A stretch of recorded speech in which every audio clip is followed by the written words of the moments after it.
Selamat pagi Bapak dan Ibu sekalian ya. Terima kasih sudah meluangkan waktu untuk webinar hari ini.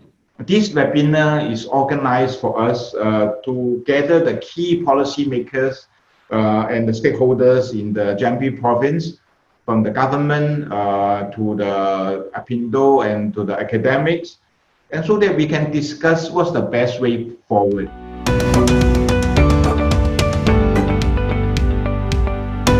Dalam tahun ini, secara umum peringkat Jambi meningkat dari peringkat 18 tahun sebelumnya menjadi peringkat 14 ya, dan skor minus 0,015. Ini menjadikan Provinsi Jambi berada di tengah-tengah dibandingkan skornya Indonesia secara keseluruhan. Tema tahun ini untuk Jambi adalah perbaikan daya saing Provinsi Jambi, ancaman dan solusi COVID-19.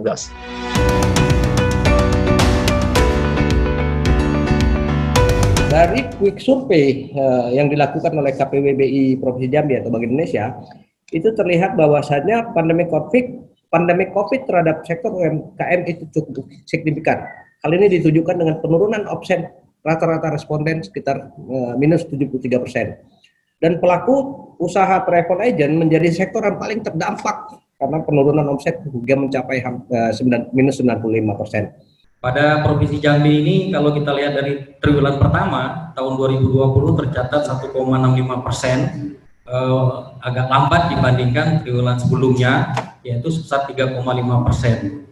Pertumbuhan ekonomi Jambi itu kan pertanian 30,98%, tapi tumbuhnya kecil sekali, 1,05. Ya. Yang kecil transportasi itu minus 27,75. Yaitu yang agak positif Infocom. Jadi Infocom itu kecil tapi dia tumbuh agak besar.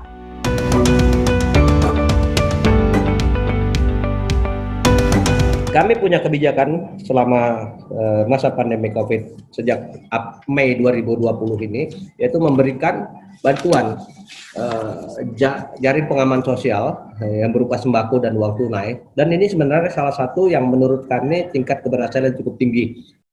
Nah, itu daripada gerakan Apindo membantu atasi wabah COVID, kami juga membantu pemerintah Kota Jambi untuk memberikan semacam masker, kemudian peralatan untuk yang digunakan untuk penanganan COVID di Provinsi Jambi. Bahwa dalam 2020-2021 itu kebijakan pemerintah mengembangkan UMKM itu, produk berbasis potensi lokal, batik, anyaman, kayu dan macam-macam, termasuk karet dan lain-lain sebagainya. Fokus ke UMKM. Tapi jangan lupa, satu, digitalisasi kembangkan, yaitu teknologi, inovasi, yaitu kreativitas, bantuan sosial, insentif perpajakan, insentif kredit, bantuan modal, nyampai kepada UMKM ini. Nyampai, kata-kata sampai.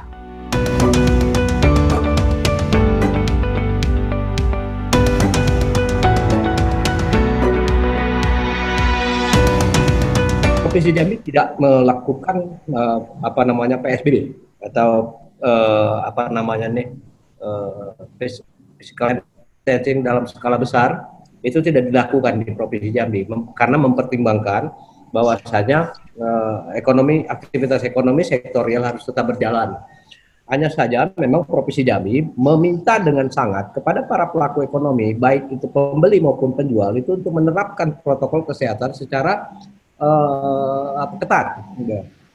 Beberapa kegiatan yang sudah dilakukan oleh daerah untuk kembali menghidupkan sektor UMKM itu adalah seperti mendorong UMKM membuat masker, kemudian maskernya dibeli oleh pemerintah, kemudian memberikan bantuan masker tersebut kepada masyarakat yang membutuhkan. Ini kita bisa lihat di kabupaten kota selama masa pandemik di Provinsi Jambi.